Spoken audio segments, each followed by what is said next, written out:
order, Mr. Stephen Doughty. Thank you, Mr. Speaker. Mr. Speaker, have you noted the deep concern that's been expressed by members from across the House, both in the 170 who have signed Early Day Motion 890 and those who don't sign EDMs but have made their views known publicly over the past week regarding the potential offering of the honour of a speech to both Houses of Parliament in Westminster Hall or indeed elsewhere in the Palace of Westminster? And I wondered, Mr. Speaker, whether you could tell us what approaches have been made to you and what conversations or discussions have taken place with the relevant authorities, the key holders for such an approach to go ahead, and whether or not there are ways in which those of us who have deep concerns about President Trump's comments could make that known to the responsible authorities. To the honourable gentleman for his point of order.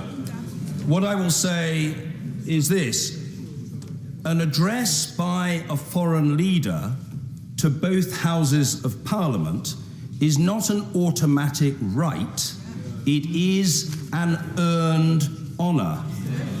Moreover, there are many precedents for state visits to take place to our country which do not include an address to both Houses of Parliament. That's the first point. The second point is, in relation to Westminster Hall, there are three key holders to Westminster Hall: the Speaker of the House of Commons, the Speaker of the House of Lords, and the Lord Great Chamberlain. Ordinarily, we are able to work by consensus, and the hall would be used for a purpose, such as an address or another purpose, by agreement of the three key holders. I must say to the honourable gentleman, to all who signed his early day motion and to others with strong views about this matter on either side of the argument, that before the imposition of the migrant ban, I would myself have been strongly opposed to an address by President Trump in Westminster Hall. After the imposition of the migrant ban by President Trump, I am even more strongly opposed to an address by President Trump in Westminster Hall.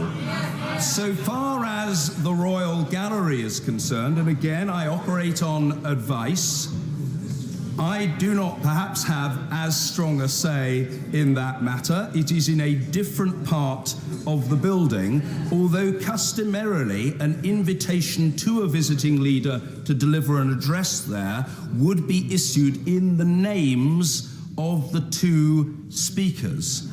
I would not wish to issue an invitation to President Trump to speak in the Royal Gallery.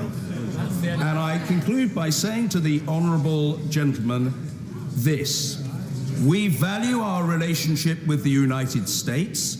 If a state visit takes place, that is way beyond and above the pay grade of the Speaker. However, as far as this place is concerned, I feel very strongly that our opposition to racism and to sexism, and our support for equality before the law and an independent judiciary are hugely important considerations in the House of Commons.